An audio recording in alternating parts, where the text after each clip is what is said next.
আসসালামু আলাইকুম ভিউয়ার্স, আশা করি আপনারা সকলে ভালো আছেন। আজকে আমরা নিয়ে এসেছি ট্যাগ কোশ্চেনের পর্ব 3। এই পর্বে ট্যাগ কোশ্চেনের রুলস 11 থেকে 15 পর্যন্ত আলোচনা করা হবে। যারা ট্যাগ কোশ্চেনের পর্ব 1 এবং পর্ব 2 দেখেননি তারা দেখে নিতে পারেন। বেশি কথা না বাড়িয়ে চলুন মূল ভিডিওটি শুরু করা যাক। আচ্ছা, 11 নম্বর রুলসে বলা হয়েছে বাক্যে hardly, few, little, scarcely, seldom ইত্যাদি থাকলে বাক্যটি নেগেটিভ অর্থ প্রকাশ করে। অর্থাৎ কোনো বাক্যে যদি এইসব ওয়ার্ড থাকে তাহলে সেই বাক্যটা নেগেটিভ অর্থ অর্থাৎ এই ওয়ার্ডটা নেগেটিভ অর্থ প্রকাশ করে। সেজন্য আমরা ট্যাগটা করব, এই ট্যাগটাকে অবশ্যই অ্যাফার্মেটিভ ফরম্যাটে করতে হবে। চলুন একটা উদাহরণের মাধ্যমে বিষয়টি ভালোভাবে বুঝিয়ে দেওয়া যাক।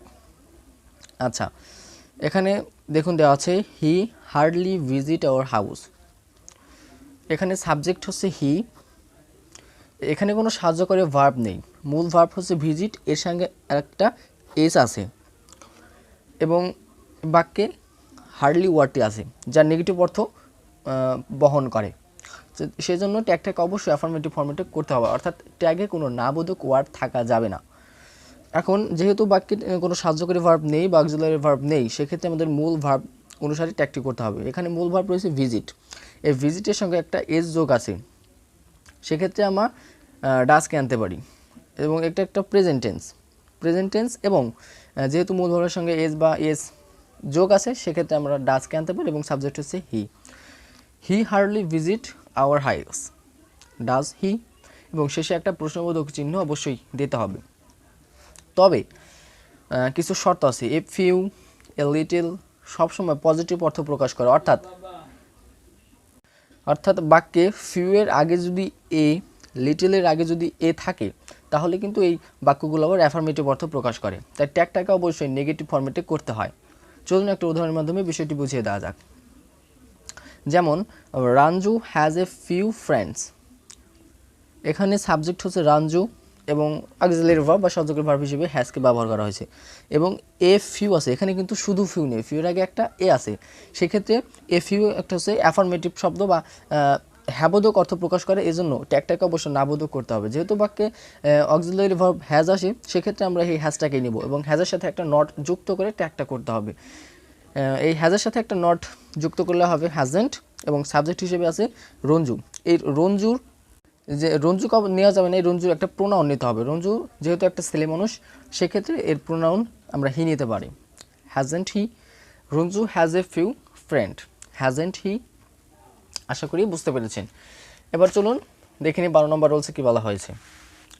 12 নম্বর রুলসে বলা হয়েছে প্রদত্ত সেন্টেন্স অর্থাৎ যে সেন্টেন্সটি দেওয়া থাকবে এর সাবজেক্ট যদি দিস অথবা দ্যাট থাকে তাহলে ট্যাগ কোশ্চেনের সাবজেক্ট হিসেবে এদের পরিবর্তে ইট ব্যবহার করতে হয়। অর্থাৎ সাবজেক্ট যদি দিস অথবা দ্যাট থাকে এর জন্য ট্যাগ কোশ্চেনে যে সাবজেক্ট আমরা ব্যবহার করব সেটা এর পরিবর্তে ইট দিতে হবে।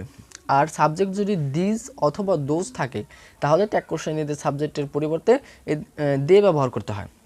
অর্থাৎ দিস এবং দ্যাট থাকলে এদের পরিবর্তে ইট এবং দিস অথবা দোজ থাকলে এদের পরিবর্তে দে ব্যবহার করতে হয়। চলুন দুটি উদাহরণের মাধ্যমে বিষয়টি ভালোভাবে বুঝে নেওয়া যাক।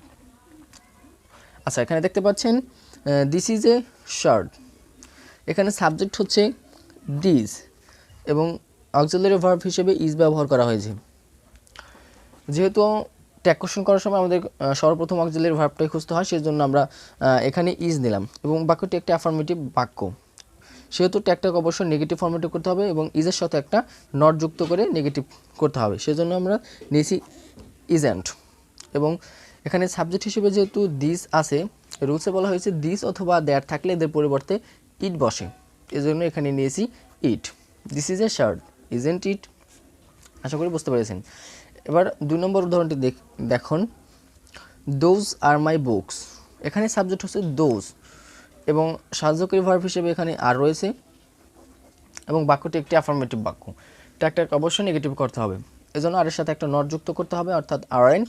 এবং সাবজেক্ট হিসেবে যেহেতু দোজ রয়েছে আমরা রুলসে দেখেছি দিস অথবা দোজ থাকলে এদের পরিবর্তে ট্যাগ কোশ্চেনের সাবজেক্ট হিসেবে দে নিতে হয়, এজন্য এখানে নেওয়া হয়েছে দে।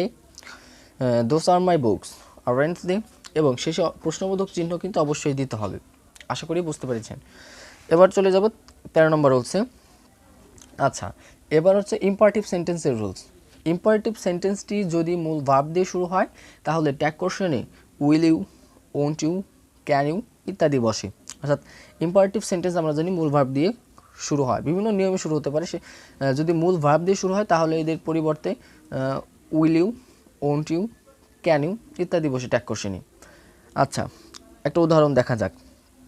ওপেন দ্য ডোর, এখানে কিন্তু এটা একটা ইম্পারেটিভ সেন্টেন্স এবং ওপেনটা হচ্ছে একটা ভার্ব। যেহেতু একটা ইম্পারেটিভ সেন্টেন্স মূল ভার্ব দ্বারা শুরু হয়েছে, সেক্ষেত্রে আমরা will you, won't you, can you যে কোনো একটা বসাতে পারি, যে কোনো একটা বসালে হয়ে যাবে এবং শেষে একটা প্রশ্নবোধক চিহ্ন দিতে হবে। আমরা এখানে দিয়েছি উইল ইউ। আবার যদি ইম্পারেটিভ সেন্টেন্সটি ডন্ট দিয়ে শুরু হয়, আমরা জানি এই ডন্টটাও কিন্তু একটা ভার্ব হিসেবে ব্যবহার হয়। সেক্ষেত্রে ইম্পারেটিভ সেন্টেন্সটা যদি ডন্ট দিয়ে শুরু হয় তাহলে ট্যাগ কোশ্চেনে শুধুমাত্র উইল ইউ ব্যবহার করতে পারবো। যেমন don't forget me, will you. আচ্ছা, এখানে একটা বিষয় কিন্তু কমন, ইম্পারেটিভ সেন্টেন্স হলে মূল ভার্ব দিয়ে শুরু হোক কিংবা ডন্ট দিয়ে শুরু হোক, আমরা যদি শুধুমাত্র উইল ইউ দিয়ে করি সেক্ষেত্রে আমাদের কিন্তু সবই হয়ে যাবে। আশা করি বুঝতে পেরেছেন। এবার চলে যাব 14 নম্বর রুলসে। এটাও একটা ইম্পারেটিভ সেন্টেন্সের রুলস। ইম্পারেটিভ সেন্টেন্সটি যদি লেটাস দ্বারা শুরু হয় ট্যাগ কোশ্চেন এর পরিবর্তে শ্যাল উই বসে। অর্থাৎ ইম্পারেটিভ সেন্টেন্সটি যদি লেটস অথবা লেটাস দিয়ে শুরু হয় সেক্ষেত্রে আমাদের ট্যাগ কোশ্চেন শুধু শ্যাল উই দিলেই ট্যাগ কোশ্চেনটি হয়ে যাবে এবং শেষে একটা প্রশ্নবোধক চিহ্ন অবশ্যই দিতে হবে। আচ্ছা, একটা উদাহরণ দেখি, তাহলে বিষয়টি আরও ভালো মতো বোঝা যাবে। লেটস ডু দ্য ওয়ার্ক, এটা কিন্তু একটা ইম্পারেটিভ সেন্টেন্স, লেটস দিয়ে শুরু হয়েছে। সেক্ষেত্রে লেটসের পরিবর্তে ট্যাগ কোশ্চেন শুধুমাত্র আমরা শ্যাল উই বসাবো এবং শেষে একটা প্রশ্নবোধক চিহ্ন দিয়ে দেব, তাই হয়ে যাবে। আশা করি বুঝতে পেরেছেন।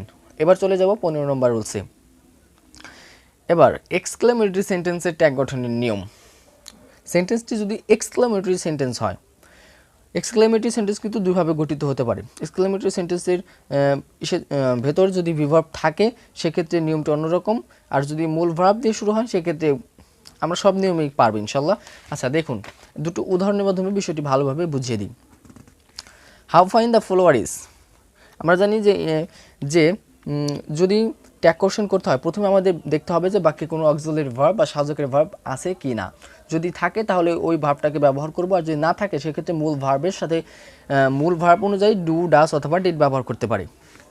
এখানে যেহেতু সাহায্যকারী ভার্ব ইজ আছে এবং বাক্যটি একটা অ্যাফার্মেটিভ এক্সক্লেমেটরি সেন্টেন্স, সেক্ষেত্রে আমরা প্রথমে ইজটাকে নেব এবং ট্যাগটাকে অবশ্যই নেগেটিভ ফর্মেটে করার জন্য এই ইজের সাথে একটা নট যুক্ত করে দেব, ইজেন্ট। এবং সাবজেক্ট হিসেবে রয়েছে দ্য ফলোয়ার। যেহেতু এটা এক্সক্লেমেটরি সেন্টেন্স সেক্ষেত্রে শেষে থাকবে ভার্ব এবং তার আগে থাকবে সাবজেক্ট। এখানে ইজের আগে যেহেতু দ্য ফলোয়ার আছে সেক্ষেত্রে এটা আমরা সাবজেক্ট হিসেবে ধরে নিতে পারি। দ্য ফলোয়ারের প্রোনাউন হিসেবে আমরা ইট দেব, যেহেতু এটা একটা বস্তু সেক্ষেত্রে আমরা দ্য ফলোয়ারের পরিবর্তে ইট ব্যবহার করতে পারি, ইজেন্ট ইট। শেষে একটা প্রশ্নবোধক চিহ্ন দিতে হবে। এবার আসি, যদি সাহায্যকারী ভার্ব না থাকে সেক্ষেত্রে নিয়মটি কেমন হবে।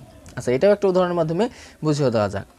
How sweetly the bird sings, এখানে সাহায্যকারী ভার্ব নেই, মূল ভার্ব হিসেবে সিংস আছে এবং এই সিংয়ের সাথে কিন্তু একটা এস যুক্ত আছে। আমরা জানি মূল ভার্বের সঙ্গে এস যুক্ত থাকলে আমরা ডাসকে ব্যবহার করতে পারি এবং বাক্যটি একটা অ্যাফার্মেটিভ বাক্য, সেক্ষেত্রে ট্যাগটাকে অবশ্যই নেগেটিভ ফর্মেটে করতে হবে। যেহেতু মূল ভার্বের সঙ্গে এস আছে তাই আমরা ডাজ আনতে পারি এবং নেগেটিভ করার জন্য নট যুক্ত করে দিতে পারি, ডাজেন্ট। এবং সাবজেক্ট হিসেবে রয়েছে দ্য বার্ড, পাখি। এই পাখির প্রোনাউন হিসেবে আমরা ইট ব্যবহার করতে পারি। How sweetly the bird sings, doesn't it. শেষে কিন্তু প্রশ্নবোধক চিহ্ন অবশ্যই দিতে হবে। আশা করি ভিডিওটি আপনাদের কাছে ভালো লেগেছে এবং আপনারা বিষয়টি বুঝতে পেরেছেন।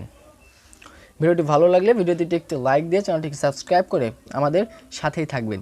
সেই সঙ্গে আগামী পর্ব অর্থাৎ ট্যাগ কোশ্চেনের শেষ পর্বটি দেখার আমন্ত্রণ জানিয়ে আজকের মতো এখানেই শেষ করছি। আল্লাহ হাফেজ।